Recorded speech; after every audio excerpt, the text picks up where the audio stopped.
Assalamualaikum warahmatullahi wabarakatuh. Selamat malam pemirsa. Redaksi Aceh TV kembali menyampaikan berita terkini dari Tanah Rencong untuk Anda dalam program Seputar Aceh. Bersama saya Jufrizal, berikut liputannya.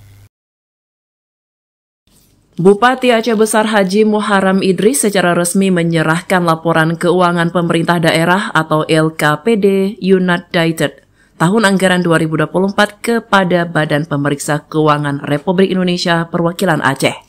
Penyerahan ini dilakukan di kantor BPK RI Perwakilan Aceh, Banda Aceh pada Kamis 27 Maret 2025. Aceh Besar menjadi salah satu dari sejumlah pemerintah daerah di Provinsi Aceh yang menyampaikan LKPD tepat waktu. Kepala BPK Perwakilan Aceh Andri Yogama menyampaikan apresiasi atas komitmen seluruh kepala daerah dalam memenuhi kewajiban pelaporan keuangan.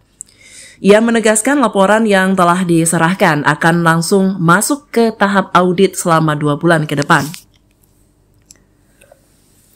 Pemeriksaan tersebut bertujuan untuk memberikan opini atas kewajaran laporan keuangan dan memastikan transparansi serta akuntabilitas pengelolaan anggaran daerah.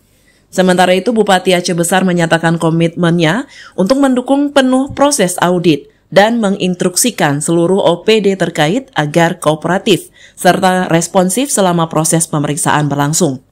Diketahui, pemerintah Kabupaten Aceh Besar telah beberapa kali meraih opini wajar tanpa pengecualian atau WTP. Capaian tersebut diharapkan dapat kembali dipertahankan untuk laporan tahun ini. Penyerahan LKPD ini menandai komitmen nyata Pemkab Aceh Besar dalam mewujudkan tata kelola keuangan yang profesional, transparan, dan akuntabel. Dari Banda Aceh, Tim Liputan Aceh TV melaporkan.